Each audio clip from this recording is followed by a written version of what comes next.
बेटा good morning to all. Good morning sir. देखो N2 + 3H2, good morning sir. N2 + 3H2 gas, इससे क्या बन रहा था? This reaction was in equilibrium with 2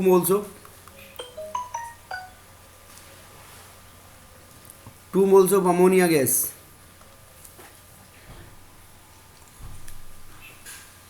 देखो N2 + 3H2, तो टोटल इसके अंदर जो एंथैल्पी चेंज थी वो नेगेटिव में लिखी थी, नहीं लिखी थी? -92.4 किलो जूल। तो देखो एक्सोथर्मिक हो गया रिएक्शन का नेचर। तो एक्सोथर्मिक हो गया तो क्या होगा इसमें? बेटा बताओ। हीट रिलीज होगी। हीट रिलीज हो रही है तो इसका मतलब तुम्हारे को टेम्परेचर लोअर डाउन करना पड़ेगा। कैटलिस्ट ऐड कर देंगे, तो कैटलिस्ट ऐड करेंगे तो क्या हो जाएगा? कैटलिस्ट स्पीड ऐड करेंगे इंक्रीज तो हो रिएक्शन जाएगी। को स्पीड अप कर स्पीड देगा। इंक्रीज हो जाएगी रिएक्शन की। स्पीड अप कर देगा ना रिएक्शन को। Yes sir. यस और नो? उसके बाद प्रेशर बढ़ा, मिलन क्या फर्क पड़ेगा? पी बढ़ेगा तो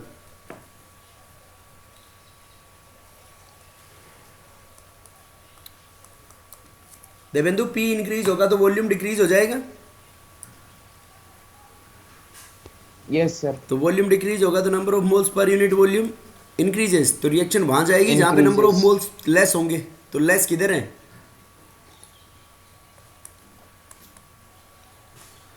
अरे less number of moles forward direction में ना बेटा, फॉरवर्ड डायरेक्शन में दो ही है। यस और नो?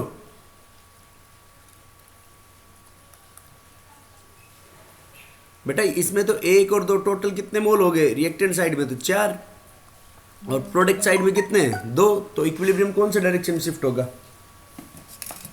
Forward action. बेटा बताओ कौन सा डायरेक्शन शिफ्ट होगा इक्विलिब्रियम? Forward forward. डायरेक्शन। नहीं आई बात समझ में? अरे बोलो।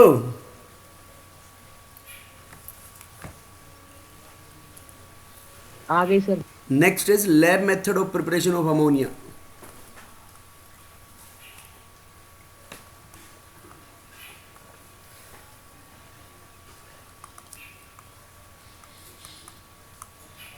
अमोनिया की लैब मेथड। देखो लैब मेथड में अमोनियम सोल्ट्स की बेस के साथ रिएक्शन करा दो।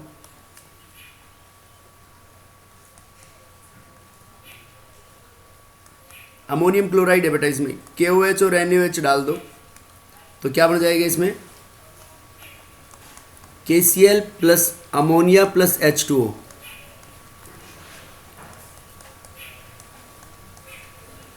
अमोनियम सल्फेट में NaOH डाल दो, क्या बन जाएगा इसमें? सोडियम सल्फेट प्लस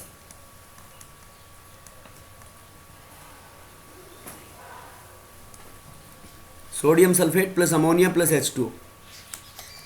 बेटा बोलो बात समझ में आई है नहीं आई? Yes sir. समझ में आ गई के बाद? Yes sir. अब देखो ये जो अमोनिया बनता है, दिस अमोनिया। सर हाँ बेटा। सर लास्ट में 10 मिनट में को तो मेरे को कुछ डाउट पूछना था, पूछ लूंगा। ठीक है बेटा। Ammonia formed cannot be dried by, इसको सुखा नहीं सकते, cannot be dried by concentrated H2SO4, जबकि H2SO4 डिहाइड्रेटिंग एजेंट होते हैं, और CaCl2 और ये P2O5 phosphorus pentoxide, because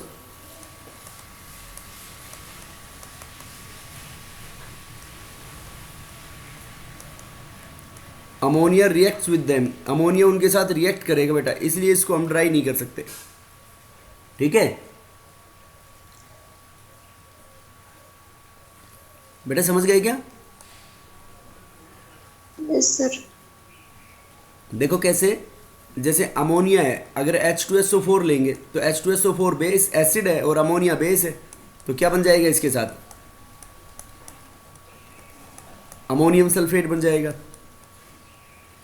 P2O5 phosphorus pentoxide लेंगे डिहाइड्रेटिंग एजेंट अमोनिया के अंदर से वाटर रिमूव करने के लिए, तो अमोनियम फॉस्फेट बन जाएगा उसके साथ NH4 होल थ्राइस PO4। ठीक है बेटा। CaCl2 लेंगे प्लस अमोनिया, तो CaCl2 डॉट NH3 XNH3, ऐसे इसके मॉलिक्यूल्स इसके साथ कॉम्प्लेक्स फॉर्म में एसोसिएट हो जाएंगे। तो CaO quicklime is use to dry ammonia.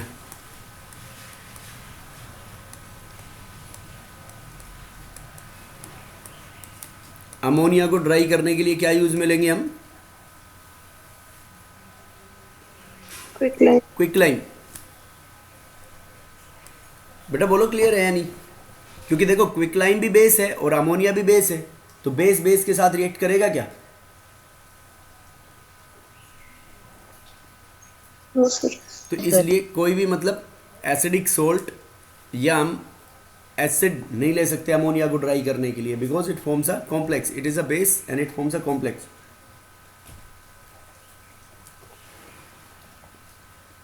उसके बाद आती है बेटा अपने पास properties of ammonia.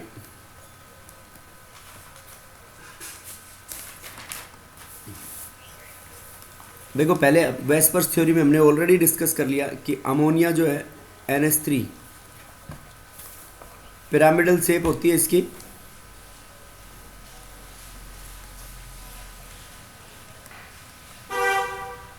NH3 is pyramidal shape. ठीक है बेटा, NH3 is pyramidal shape. Bond angle कितना होता है इसके अंदर? sp3 हाइब्रिडाइजेशन, बॉन्ड एंगल होता है इसके अंदर 160 डिग्री, 107 डिग्री।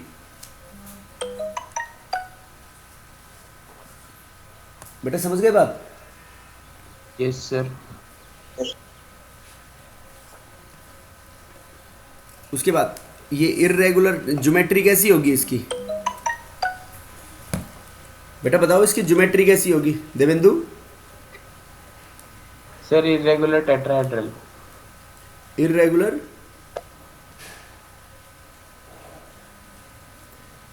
Tetrahedral, okay.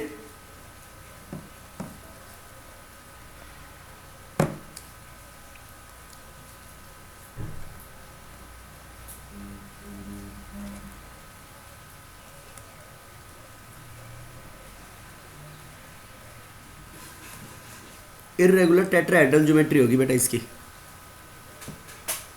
और ये पिरामिडल, और इसको क्या बोल सकते हैं हम? Triangular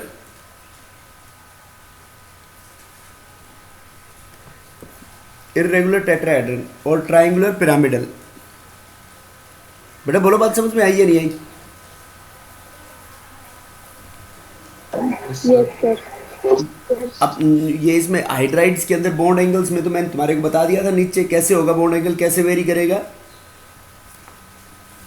top to bottom. इसमें जैसे 107 डिग्री है तो बिस्मिथ के हाइड्राइड में 90 डिग्री हो गया था ना, वो उसमें रिपल्शंस की वजह से रिपल्शंस कम हो गए थे, because electronegativity of central atom decrease हो रही थी उसके अंदर। यस और नो? Yes sir. सर। बेटा बोलो बात समझ में आई या नहीं आई?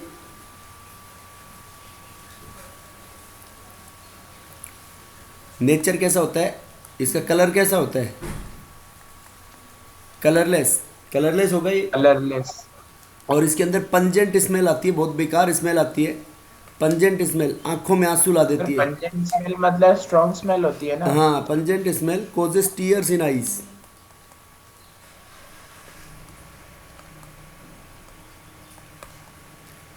एक तो पंजेंट स्मेल होती है मतलब बहुत स्ट्रॉन्ग स्मेल, फॉल स्मेल होती है, फॉल का मतलब सड़ी हुई स्मेल, बहुत गंदी स्मेल।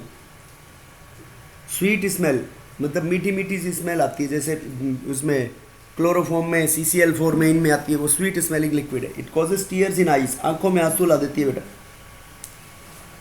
सर आंसू गैस के गोले भी इसी से यूज होता ना है? ना ना, वो CCl3NO2 होता है, समझ गया? Can be Yes, sir. Easily liquefied, इसको इजीली लिक्विफाई कर सकते हैं क्योंकि पोलर मॉलिक्यूल है, तो इजीली इसको लिक्विफाई कर सकते हैं हम। बेटा बोलो, बात समझ में आई या नहीं आई? आप देखो फर्स्ट प्रॉपर्टी, सबसे पहली प्रॉपर्टी इसकी बेसिक नेचर। लिटमस को कौन से में बदलेगा बेटा ये?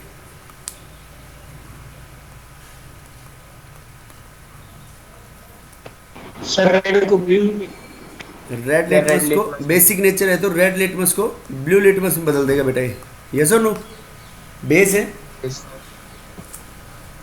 अब देखो NH3, जैसे NH3 वाटर के साथ एक्वस मीडियम में ये अपनी बेसिक प्रॉपर्टी ऐसे शो करेगा बेटा, NH3 प्लस H2O। तो अमोनिया गैस है, वाटर लिक्विड के साथ रिएक्ट करेगा और it forms NH4OH, ammonium hydroxide. अब ये अमोनियम हाइड्रोक्साइड जो है ये वीक बेस है बेटा, तो वीक बेस के लिए हम कंप्लीट एरो से रिप्रेजेंट नहीं करते, उसको हम ऑलवेज इक्विलिब्रियम में रिप्रेजेंट करते हैं ऐसे। जैसे ये वाला जो एरो बनाया है ना मैंने ऐसे कंप्लीट, तो एक कंप्लीट NH4 प्लस और उसमें नहीं टूटेगा। अगर स्ट्रॉन्ग होता तो हम कंप्लीट एरो से बना देते, ऐसे रिवर्सिबल नहीं लिखते। बेटा समझ गए क्या? बहुत इंपॉर्टेंट बात है ये इक्विलिब्रियम में एरो क्यों बनाते हैं? दिस इज यूज्ड फॉर, क्योंकि कंप्लीट रिएक्शन नहीं होती। वेरी गुड, वो कंप्लीटली डिसोसिएट नहीं हो रहा। This is used for weak electrolytes, ये वीक इलेक्ट्रोलाइट्स के लिए यूज में लिया जाता है ऐसे, वीक इलेक्ट्रोलाइट्स और रिवर्सिबल रिएक्शन।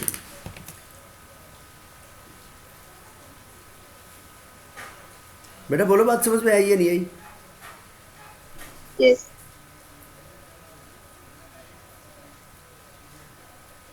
बेटा बोलो। Yes, sir. Yes.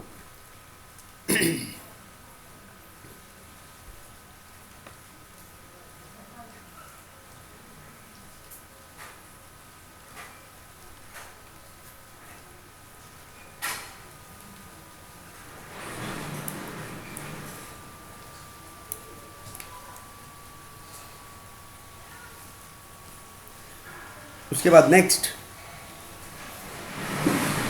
देखो, इसकी बेसिक नेचर को प्रूव करना हो तो क्या कर दो, कोई भी सोल्ट के साथ रिएक्शन करा दो बेटा। जैसे अमोनिया है, HCl के साथ रिएक्शन करा दो, क्या बन जाएगा?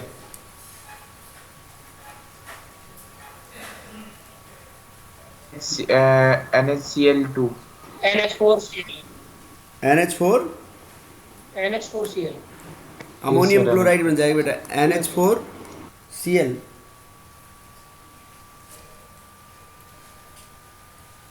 बेटा बोलो, बात समझ में आई या नहीं आई? Yes, sir. Ammonia plus H2SO4,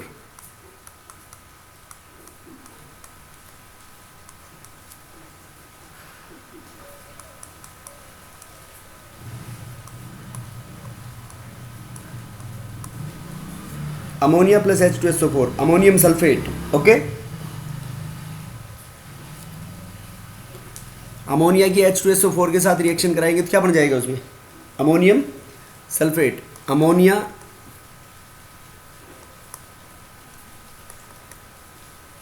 plus HBr क्या बन जाएगा?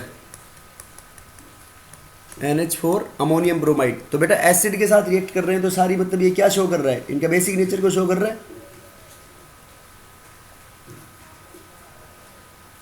बेटा बोलो, क्लियर है या नहीं बात?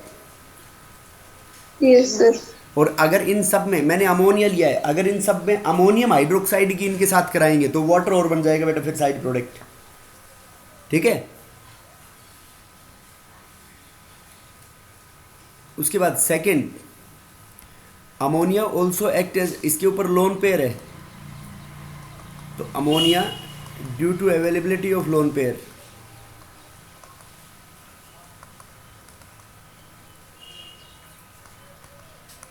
लोन पेयर की अवेलेबिलिटी की वजह से इट एक्ट एज अ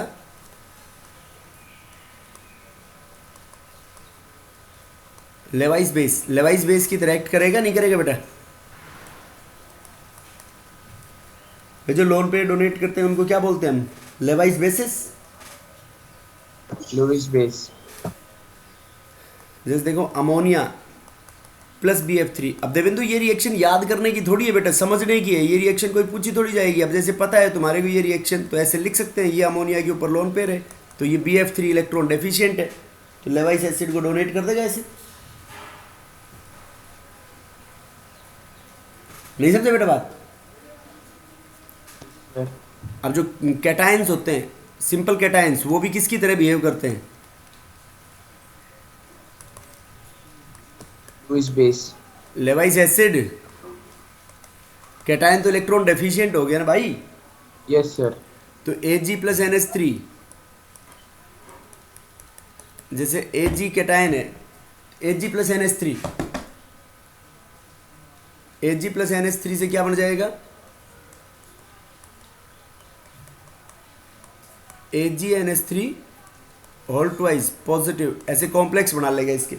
तो ये कॉम्प्लेक्स क्यों बना लिया बेटा इसने? क्योंकि इसने क्या डोनेट कर रही है अपनी नाइट, अमोनिया ने Ag को कोऑर्डिनेट बॉन्ड से ऐसे अपनी लोन पे डोनेट कर दी। कॉपर+2, कॉपर+2 किस कलर का होता है बेटा? कॉपर सल्फेट में देखा है ना, ब्लू कलर का होता है। इसके अंदर copper से- अमोनिया डाल दो तो ये बन जाएगा CuNH3 होल 4 2 पॉजिटिव। ये डीप ब्लू कलर का कॉम्प्लेक्स होगा। ये लैब में भी कर सकते हो ये रिएक्शन, नीचे वाली कॉपर सल्फेट ले सीधा उसमें अमोनिया डाल दो, ये उसका टेस्टिंग भी है, तो डीप ब्लू कलर आ जाएगा उसके अंदर। बेटा समझिए बात? Yes. तो ये जो रिएक्शंस बता रहा हूँ मैं, इसमें ये जो स्क्वायर ब्रैकेट में हमने ये कॉम्प्लेक्स कंपाउंड लिखा है ना, तो ये स्क्वायर ब्रैकेट में लिखते हैं, इसको कॉम्प्लेक्स कंपाउंड बोलते हैं। स्क्वायर ब्रैकेट के अंदर वाला पार्ट जो होता है ये नॉन आयनाइजेबल होता है। तो आगे ये कोऑर्डिनेशन कंपाउंड्स में पढ़ेंगे इसको, इसलिए हम इन रिएक्शंस में अमोनिया को ऐसे भी बोल सकते हैं, it act as a complexing ligand. Ligand का मतलब होता है जो अपनी लोन पेयर को डोनेट कर दे, क्या बना ले? कॉम्प्लेक्स कंपाउंड बना ले।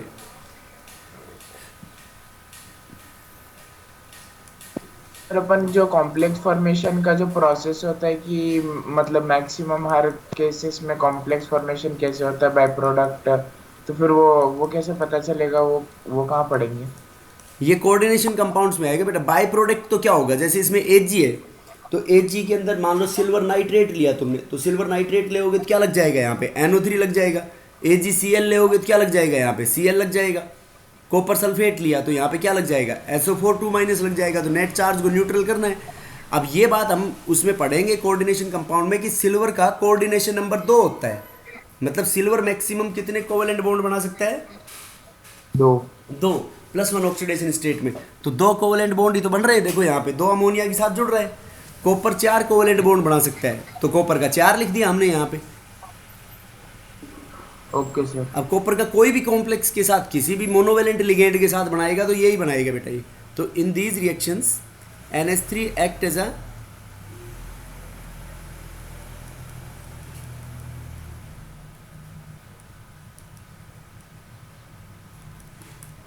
इन these reactions NH3 act as a complexing ligand. NH3 किसकी तरह बिहेव करेगा बेटा? Complexing ligand. In these reactions NH3 act as a complexing ligand. Complexing ligand की तरह बिहेव करेगा बेटा। बोलो बात समझ में आई है नहीं आई? Yes, sir. बेटा समझ गए बात? कॉम्प्लेक्सिंग लिगेंड का मतलब होता है जो अपनी लोन पेयर को डोनेट करे by addition of by donation of its lone pair.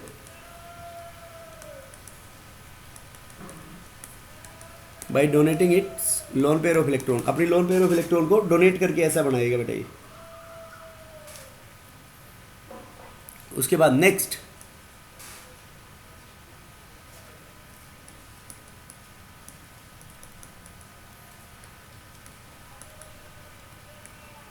Reaction with metal salts.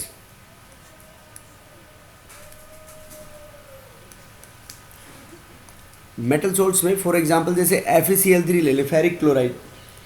तो फेरिक क्लोराइड के एक्वस सॉल्यूशन में हम अमोनियम हाइड्रोक्साइड डालेंगे NH4OH। अब बेटा अगर तुमने इक्विलिब्रियम में पढ़ा हो, NH4OH ही लिख देंगे इसको सीधा। इक्विलिब्रियम में पढ़ा हो तो ये पढ़ा है कि किसी भी सॉल्ट में जो वीकर पार्ट होता है ना, वो वीकर पार्ट का हाइड्रोलाइसिस हो जाता है। जैसे सॉल्ट एसिड और बेस से मिलके बना है, तो जो भी एसिड और बेस है उसमें जो वीक पार्ट होगा उसका वाटर के साथ रिएक्ट करके रेस्पेक्टिव एसिड बेस दोबारा बन जाएगा। तो देखो ये FeCl3 सॉल्ट है, तो ये फेरिक हाइड्रोक्साइड और HCl से मिलके बना है, नहीं बना? Yes sir. FeOH whole thrice plus HCl से मिलके बना है। तो HCl कौन सा एसिड होता है? Strong acid. और फेरिक हाइड्रोक्साइड कैसी बेस है? Weak base. तो strong acid weak weak base base. में से किस पार्ट का हाइड्रोलाइसिस हो जाएगा बेटा वापस? वीकर पार्ट का। Week base. तो वीक बेस का हाइड्रोलाइसिस होगा तो ये OH माइनस के साथ रिएक्ट करेगा और वापस से उसके रेस्पेक्टिव, देखो वीक को हटवा देगा। तो ये NH4OH लिया तो वीक को हटवा के प्लस NH4 क्या बन जाएगा? समझ गए बात? तो ये इन आयंस की टेस्टिंग में भी काम आता है। इसका ब्राउन PPT बन जाएगा इसमें। सिमिलर इस सेम वे में AlCl3 प्लस अमोनियम हाइड्रोक्साइड लेंगे तो क्या बन जाएगा इसमें? AlOH whole thrice plus ammonium chloride. इसका जेलेटिनस वाइट PPT बन जाता है बेटा, जैसे जेल होती है ना पेन के अंदर, पेन की जेल के जैसे कलर का जेलेटिनस वाइट PPT बन जाएगा इसमें। CrCl3, सर पेन के अंदर वो अगर अगर जेल, हाँ उसके कलर के जैसा कलर है ये जेलेटिनस वाइट, मतलब प्योर वाइट नहीं होगा। वो अगर अगर जेल होती है। हाँ अगर जेल के जैसे बेटा। CrOH whole thrice plus ammonium chloride, CrOH whole thrice plus ammonium chloride बन जाएगा बेटा इसके अंदर। ओके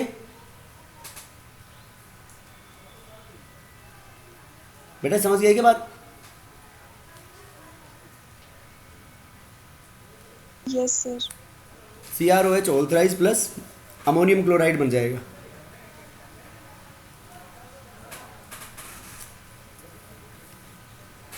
बेटा बोलो क्लियर है या नहीं बात?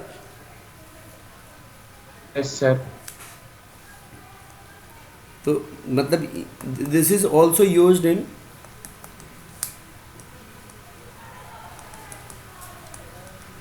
Qualitative analysis.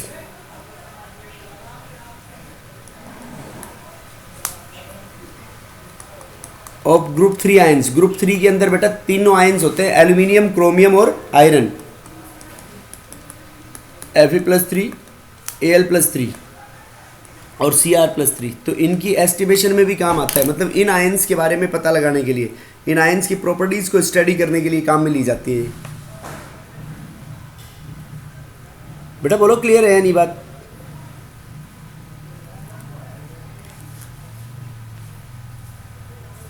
अरे बताओ। Yes sir. ये मेटल सोल्ट्स के साथ लैब में अपन इन आयंस को आइडेंटिफाई करते हैं बेटा, उनके लिए काम में ली जाती है रिएक्शन। समझ गए बात? उसके बाद नेक्स्ट कौन सी थी ये reaction? Third.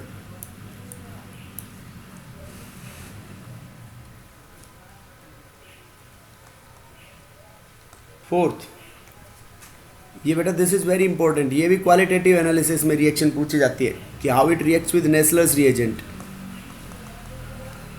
Reaction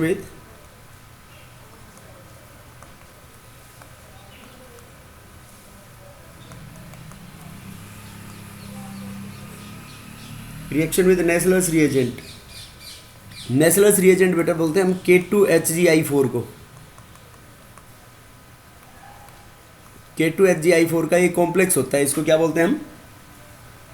Nessler's reagent. K2HgI4 का एल्कलाइन सॉल्यूशन प्लस KOH और NaOH। तो अब देखो क्या अमोनिया है, ammonia plus K2HgI4 plus KOH। ठीक है बेटा, अमोनिया प्लस K2HgI4 को क्या बोलेंगे हम? Nessler's reagent. बेटा समझ गए बात?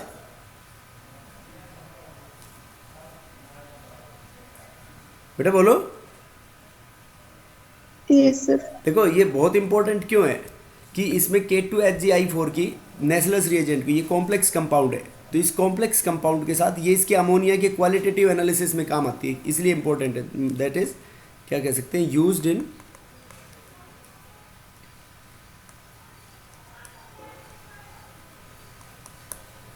Used in qualitative analysis of, ये अमोनिया का कन्फर्मेटरी टेस्ट है. This is used in qualitative analysis of NH4 plus ions. ठीक है बेटा, NH4 प्लस आयंस के क्वालिटेटिव एनालिसिस के अंदर काम आता है ये. बेटा बोलो, बात समझ में आई या नहीं आई? Yes sir. अब देखो इसका स्ट्रक्चर कैसा होता है. ये इससे मिलन्स बेस बन जाता है. तो मिलन्स बेस के अंदर आता है HgOHg,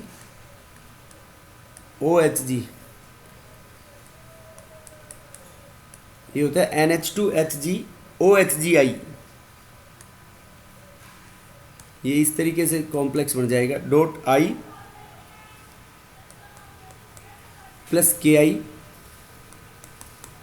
I plus KI plus H2, ये बन जाएगा बेटा इसके अंदर. इसको बोलते हैं हम आयोडाइड ऑफ मिलन्स बेस. समझ गए बेटा?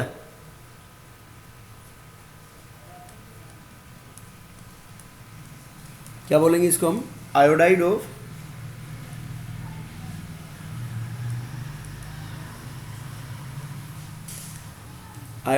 मिलन्स बेस. और ये ब्राउन कलर का पीपीटी होगा. तो देखो किसी सॉल्ट में अमोनिया है, उसका एक्वस सॉल्यूशन ले और उस एक्वस सॉल्यूशन में तुम्हारे को KOH डालने की ज़रूरत नहीं है. ये दोनों मिक्स मिले हुए मिलेंगे. ये रीएजेंट डालो, रीएजेंट डालते उसमें ब्राउन पीपीटी आ जाएगा. तो ब्राउन पीपीटी आ गया, इसका मतलब अमोनिया आयंस उसके अंदर कन्फर्म प्रेजेंट है. बेटा बोलो, बात समझ में आई या नहीं आई? Yes sir. नेचुरल रिएजेंट मतलब क्या ले हो तुम? सीधा अमोनिया का कोई भी सॉल्ट लेना है. यहाँ पे NH3 भी लिख सकते हो और ऐसे भी लिख सकते हो, और NH4 प्लस का एक्वस सॉल्यूशन. तो सीधा उसके अंदर मिक्स करना है, और मिक्स करने से क्या बन जाएगा तुम्हारे पास? चॉकलेट ब्राउन कलर आ जाएगा उसके अंदर बेटा. तो चॉकलेट ब्राउन कलर आ जाएगा तो उसको क्या बोलेंगे हम? मिलन्स बेस. या खाली ब्राउन कलर भी लिख सकते हो. तो ये मिलन्स बेस का बनना किस चीज़ को इंडिकेट करेगा कि इसका मतलब ये कन्फर्म प्रेजेंट है उसके अंदर. बेटा बोलो, बात समझ में आई या नहीं आई? Yes sir. अरे बताओ, समझ गए क्या? Yes sir. ठीक है बेटा. अब एक रिएक्शन उसके अमोनिया की मेथड ऑफ प्रिपरेशन में बेटा वो यूरिया से भी बन सकता है. यूरिया डालते हैं ना अपन खेत में, तो यूरिया तभी डालते हैं जब बारिश होती है या पानी देते हैं खेत में. तो यूरिया का क्या फॉर्मूला होता है?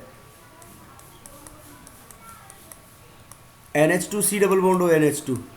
तो इसमें पानी डालेंगे तो क्या बन जाता है? इसमें ammonium carbonate NH4 whole twice CO3.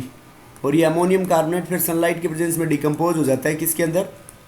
Ammonia plus CO2 plus water. तो देखो प्लांट्स के लिए पानी भी चाहिए, CO2 भी चाहिए, अमोनिया भी चाहिए ग्रोथ के लिए. इसीलिए तो फिर खाद डालने के बाद ग्रोथ अच्छी होती है ना.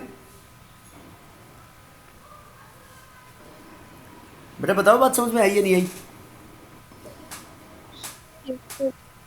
सर ये तो थोड़े से मॉइस्चर में डिकम्पोज हो जाता है ना सर यूरिया. हाँ, थोड़े से मॉइस्चर में डिकम्पोज हो जाता है बेटा ये.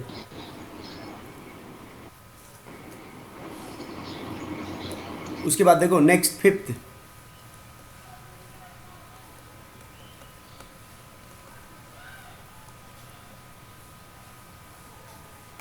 Reaction with halogens. हैलोजेंस के साथ, हैलोजेंस मतलब ग्रुप 17 एलिमेंट्स के साथ कैसे रिएक्ट करेगा बेटा? जैसे अमोनिया लिया प्लस Cl2, तो अमोनिया प्लस Cl2 से क्या बन जाएगा? Ammonium chloride plus nitrogen.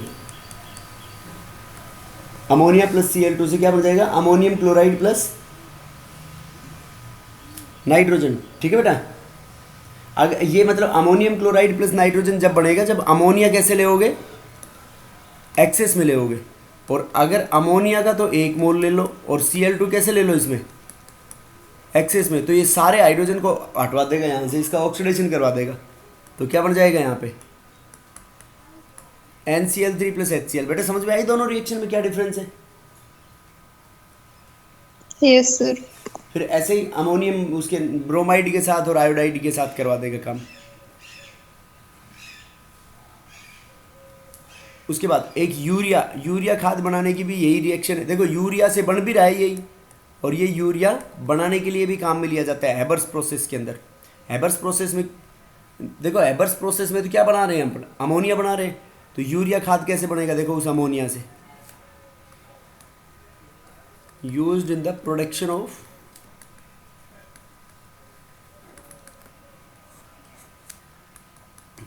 Ammonia की CO2 के साथ रिएक्शन कराते हैं बेटा हम, NH3 प्लस CO2। तो NH3 की CO2 के साथ कराएंगे तो ये रिएक्शन कराते हैं हम 180 से 200 डिग्री सेल्सियस टेम्परेचर के ऊपर, और 220 एटमॉस्फेरिक प्रेशर। इससे बढ़ जाता है ammonium carbamate, NH2 C double bond O negative NH4 plus. क्या बोलते हैं इस कंपाउंड को हम, अमोनियम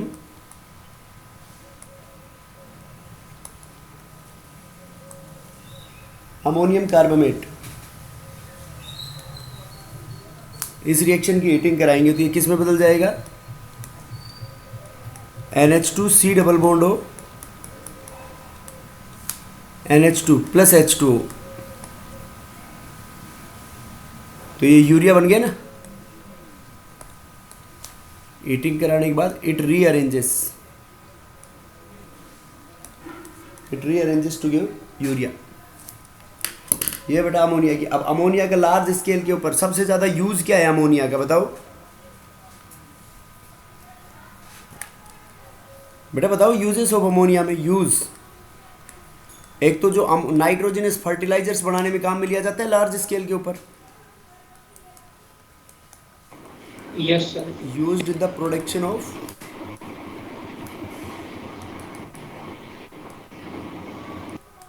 सारी दुनिया यूरिया पे डिपेंडेंट है या नहीं है,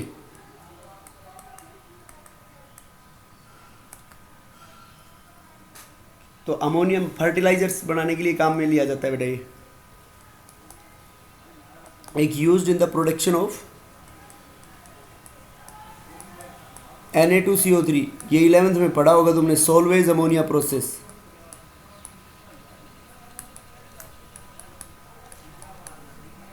सोलवेज अमोनिया प्रोसेस में भी काम में लिया जाता है। Used in the production of HNO3, ये अभी पढ़ेंगे अपन। HNO3 बनाते हैं, उसको बोलते हैं हम ओस्टवार्ड प्रोसेस। ठीक है बेटा।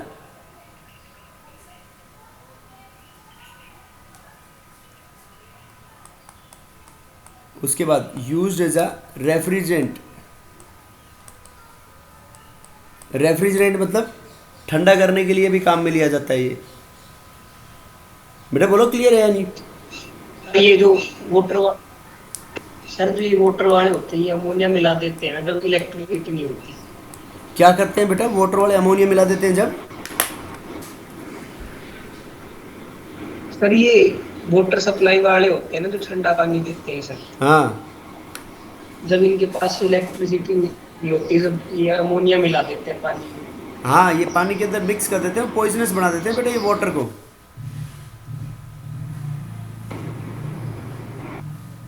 वाटर को क्या है, ये पॉइजनस बना देते हैं। ठीक है ना।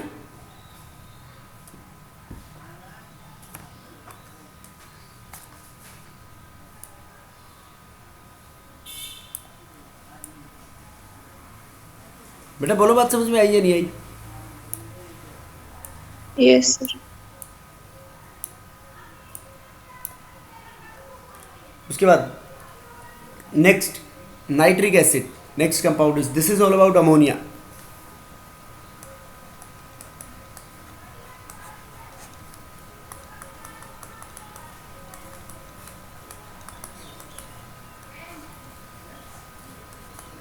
HNO3 nitric acid. Nitric acid का स्ट्रक्चर क्या होता है, HO and double bond O,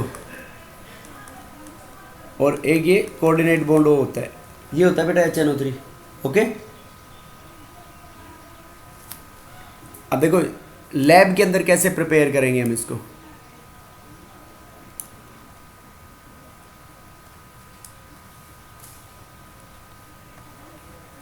in lab में कोई भी नाइट्रेट सॉल्ट ले लो बेटा, जैसे सोडियम नाइट्रेट ले लिया NaNO3, NaNO3 की रिएक्शन करा दो किसके साथ, स्ट्रॉन्ग एसिड के साथ H2SO4, तो क्या बन जाएगा इससे, डिस्प्लेसमेंट रिएक्शन हो जाएगी Na2SO4 plus HNO3 nitric acid, और KNO3 ले लो, पोटेशियम नाइट्रेट प्लस H2SO4, क्या बन जाएगा इसमें, K2SO4 प्लस HNO3, ऐसे बना सकते हैं हम। मतलब जो मोर वोलेटाइल एसिड है उसको लेस वोलेटाइल एसिड डिस्प्लेस कर देगा, रिमूव करवा देगा वहां से। समझ गए मेरी बात? Yes sir. कि देखो H2SO4 क्या है इसके अंदर, H2SO4 इज लेस वोलेटाइल, और HNO3 क्या है, मोर वोलेटाइल, मतलब इजीली वो वेपर की फॉर्म में कन्वर्ट हो सकता है, तो उसको रिमूव करा देगा। और कॉमर्शियली अभी जो मैं रिएक्शन बता रहा था तुम्हारे को ऊपर, अमोनिया बनाने में काम आता है ना, ओस्टवाल्ड प्रोसेस नाम लिया था, this is prepared by Ostwald's process.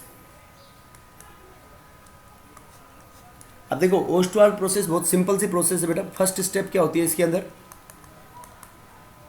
First step is oxidation of ammonia, ammonia का ऑक्सीडेशन कराएंगे, तो अमोनिया का यूज हो गया नहीं,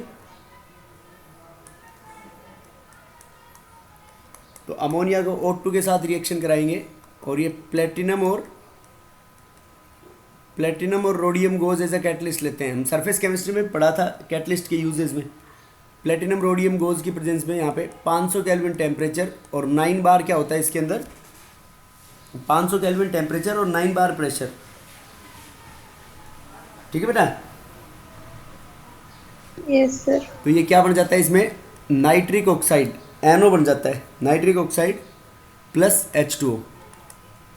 अब देखो अपने को तो बनाना HNO3 है, तो अपने काम की चीज़ बनी नहीं। अब ये नाइट्रिक ऑक्साइड के अंदर एक अनपेड इलेक्ट्रॉन होता है, और ये क्या होता है, दिस इज ये हाईली रिएक्टिव गैस है, तो ये NO फर्दर ऑक्सीजन के साथ रिएक्ट करके और लेस रिएक्टिव में बढ़ जाएगी थोड़ी सी, किसके अंदर, NO2 के अंदर, और ये NO2 वाटर के साथ रिएक्ट करेंगे, और क्या बन जाएगा बेटा उससे, हमारे पास ये ऑक्साइड होगी ना NO2, तो HNO3 बन जाएगा उससे। ओके,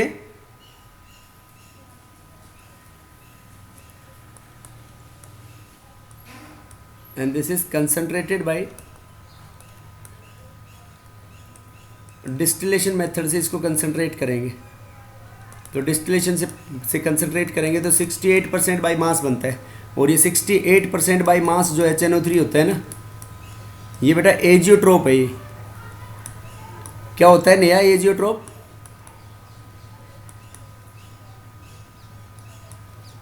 तनु क्या होता है? यस हर्षित बता बेटा। सर मिनिमम बॉइलिंग पॉइंट होता है जिनका। नहीं, मिनिमम बॉइलिंग पॉइंट तो उसका होगा जो पॉजिटिव Negative डेविएशन शो करता है, ऐसे थोड़ी del- कह सकते हैं बेटा। एजियोट्रोप है मतलब ये डेविएशन तो शो कर रहा है, लेकिन पॉजिटिव नेगेटिव उस बात को छोड़ो। एजियोट्रोप का मतलब इसको हम फर्दर कंसंट्रेट नहीं कर सकते, समझ गए बात? अरे बोलो, इसको हम डिस्टिलेशन से, मतलब cannot be further concentrated by distillation. ये जो मिक्सचर है, this cannot B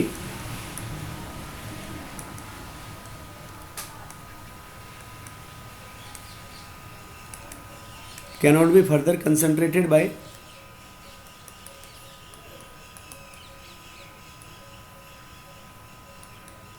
this cannot be further concentrated by distillation. इसको फर्दर हम डिस्टिलेशन से कंसंट्रेट नहीं कर सकते। बोलो बात समझ में आई है नहीं आई? Yes sir. तो डिस्टिलेशन से नहीं कर सकते क्योंकि एजियोट्रोपिक मिक्सचर बन गया। अब एजियोट्रोपिक मिक्सचर के अंदर क्या होता है बेटा, इसको फर्दर कंसंट्रेट करेंगे बाय डिहाइड्रेशन विद H2SO4, तो it is made up to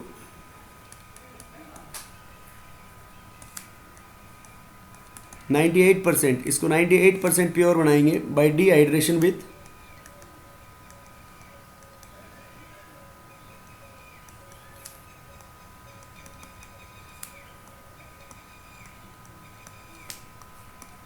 H2SO4 के साथ, कंसंट्रेटेड H2SO4 के साथ डिहाइड्रेशन करेंगे तो वो उसमें से मॉइस्चर कंटेंट को रिमूव करेगा और ये बन जाएगा बेटा।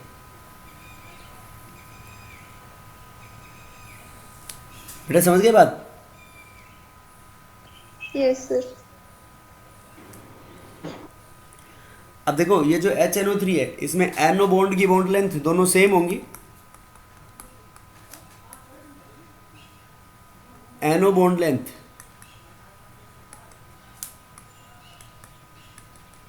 इन HNO3 same.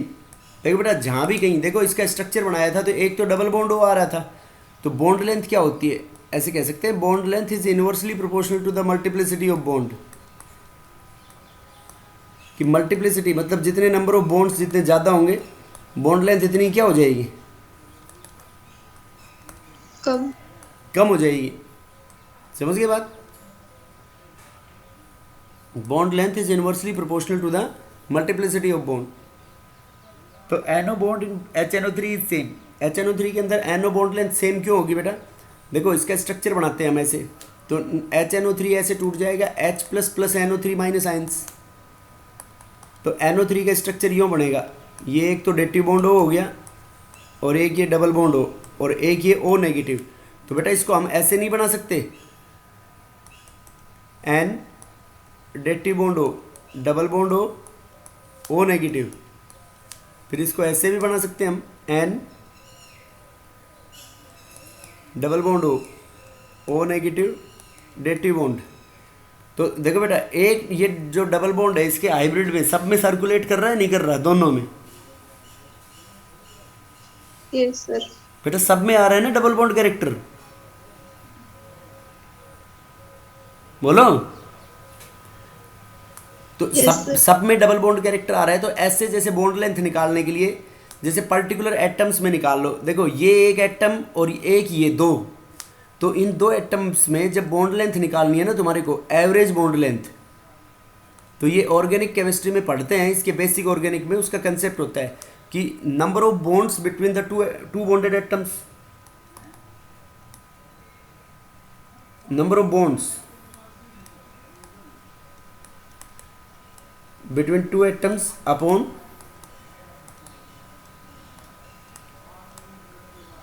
total resonating structures। कितने नंबर ऑफ बॉन्ड्स हैं और कितने टोटल नंबर ऑफ उसके क्या है रेजोनेटिंग स्ट्रक्चर्स। तो बताओ एक और दो के बीच में बेटा कितने बॉन्ड आ रहे हैं टोटल, तनु बताना। 2। बेटा एक और दो के बीच में टोटल नंबर ऑफ बॉन्ड्स 2 आ रहे हैं। 2 कैसे आ रहे हैं तनु बताना, एक बार समझाना बेटा 2 कैसे आ रहे हैं। सर N और O के बीच में डबल बॉन्ड है ना।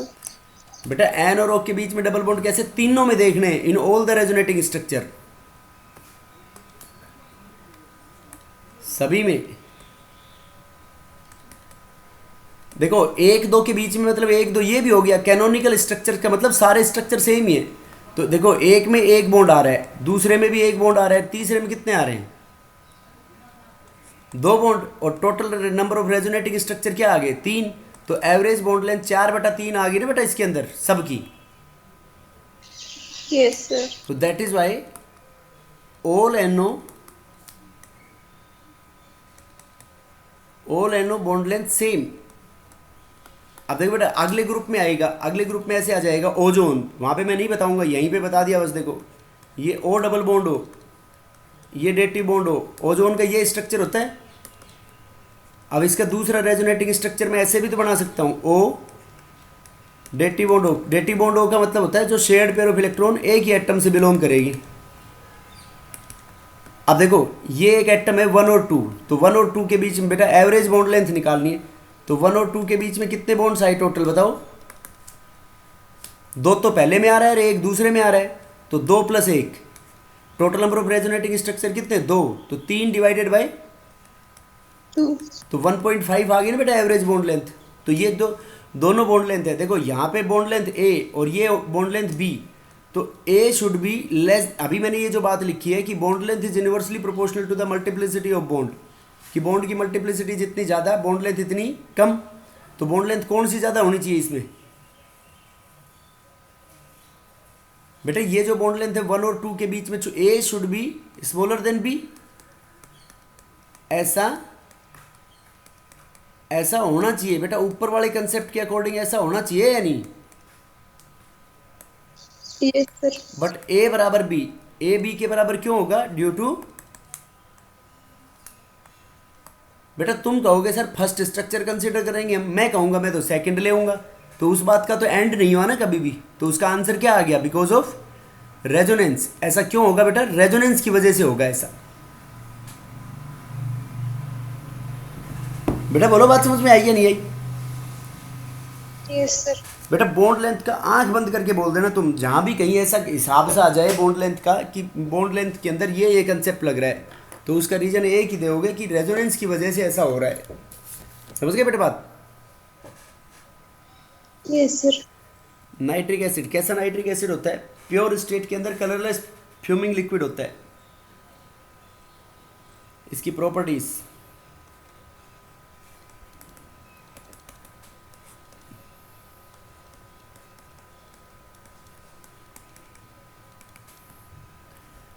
in pure state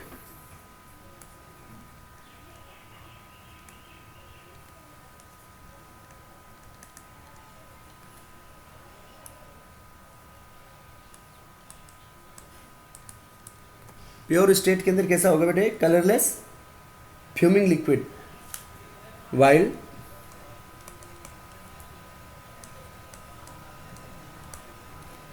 becomes yellow, yellow colour का हो जाता है कुछ दिन बाद, because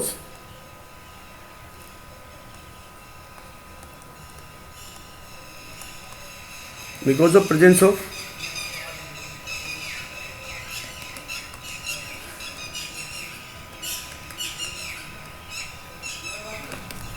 some oxides of nitrogen. उसके अंदर नाइट्रोजन की ऑक्साइड्स होंगी बेटा, इसलिए।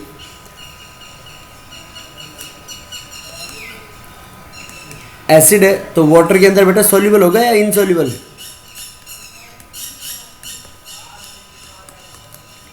Soluble in water. तो एसिडिक प्रॉपर्टी, देखो नाम में आ रहा है नाइट्रिक एसिड, तो इसका मतलब एक्वस सॉल्यूशन में एसिडिक प्रॉपर्टी शो करेगा।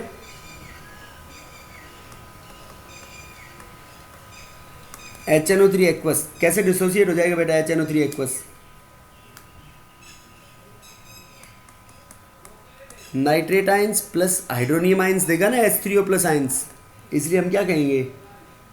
एसिडिक है। अब इसके एसिडिक नेचर को प्रूव करना है तो बेटा किसी भी इनको इसकी क्या करा दो, बेसिक सोल्ट या बेसिक ऑक्साइड के साथ रिएक्शन करा दो इसकी।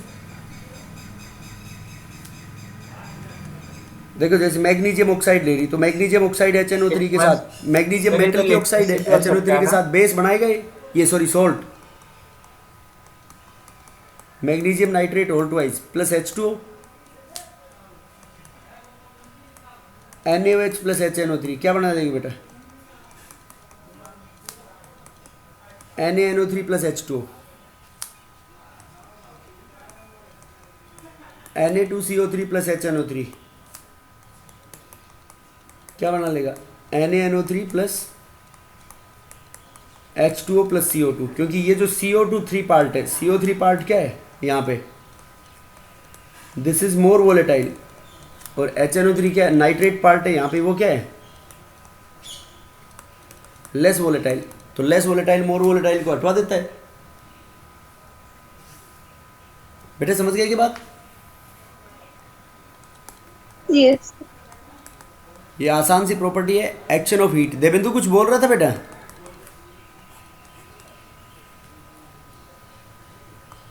देवेंदु लिटमस टेस्ट से भी तो हो सकता था। क्या बेटा? अरे इसकी एसिडिक नेचर या बेसिक नेचर का है, वो तो एसिड को अगर अपन लिटमस में टेस्ट करें वो भी हो सकता है ना। हाँ वो लिटमस, वो तो टेस्ट हो गया ना बेटा, टेस्ट तो देगा ही देगा। अगर एसिड है तो ब्लू लिटमस को किस में कन्वर्ट कर देगा? ये एसिड है तो बेटा ब्लू लिटमस को रेड में कन्वर्ट कर देगा देवेंदु। Yes sir. नहीं समझे बेटा बात? देवेंदु समझ में आया नहीं? Yes sir. अब देखो नेक्स्ट,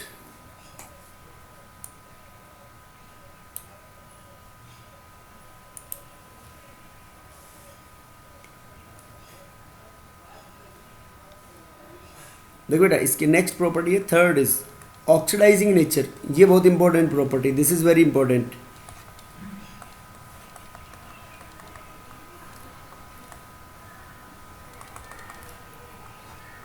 ऑक्सीडाइजिंग एजेंट, ये तुम्हारे हाथ पे डालोगे तो तुम्हारे हाथ को भी येलो कर देगा थोड़ी देर बाद। तो क्यों कर देगा येलो? क्योंकि हाथ के अंदर प्रोटीन्स होती हैं और उन प्रोटीन्स का नाइट्रिक एसिड क्या करवा देगा? ऑक्सीडेशन करवा देगा ये। देखो it act as a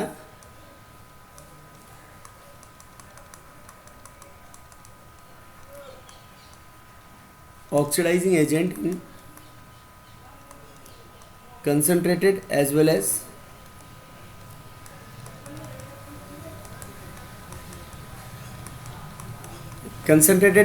dilute state। Concentrated और डाइल्यूट स्टेट के अंदर ये ऑक्सीडाइजिंग एजेंट की तरह बिहेव करेगा बेटा। देखो कैसे,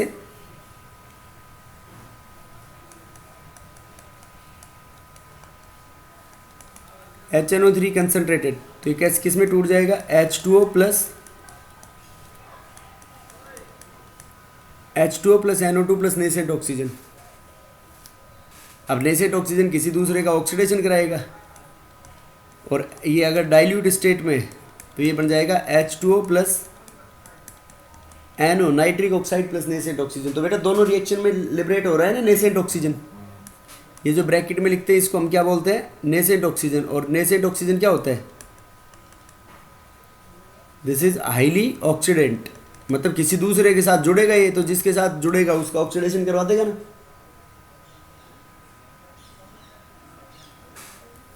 समझ गए बेटा बात?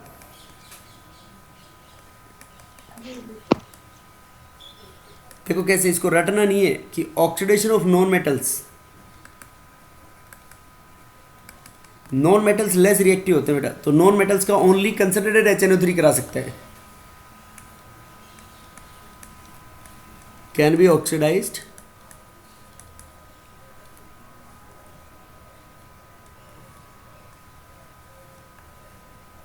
by only concentrated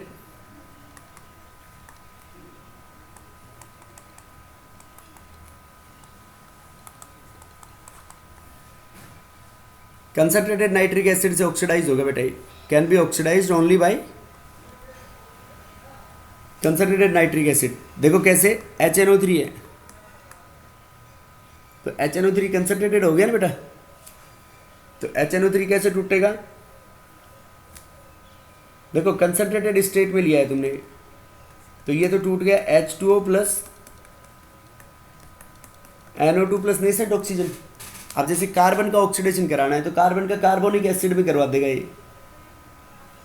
तो कार्बन किसके साथ रिएक्ट करेगा बेटा? नेसेंट ऑक्सीजन के साथ, और खुद किस में बदल जाएगा? CO2 में। देखो कार्बन 0 था, 0 से +4 में आ गया ना। फिर CO2 वाटर के साथ रिएक्ट करके क्या बना सकता है?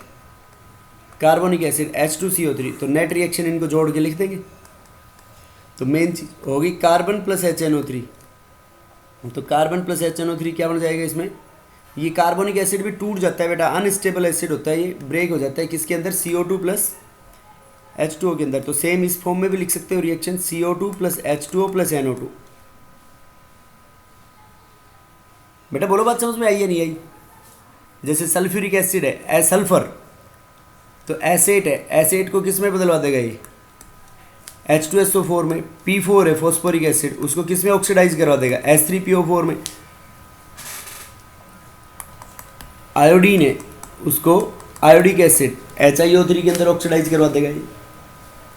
देखो कैसे बेटा। अब इनमें से कोई भी रिएक्शन लिखनी, बताओ इन तीनों में से एक रिएक्शन लिख देता हूं मैं कोई भी, उसी तरीके से फिर तुम लिख सकते हो इसकी। बेटा बोलो किसकी लिखनी है? देवेंदु?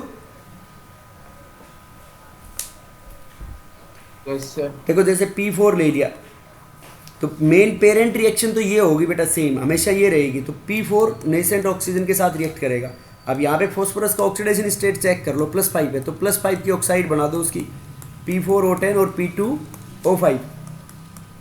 अब P4O10 फॉस्फोरिक एसिड की एनहाइड्राइड होगी, समझा रहा था ना मैं उस दिन एनहाइड्राइड क्या होती है, मतलब जिस ऑक्साइड में पानी डालेंगे तो उसका रेस्पेक्टिव एसिड बन जाए, तो उसका रेस्पेक्टिव एसिड क्या बन जाएगा इसके अंदर, H3PO4।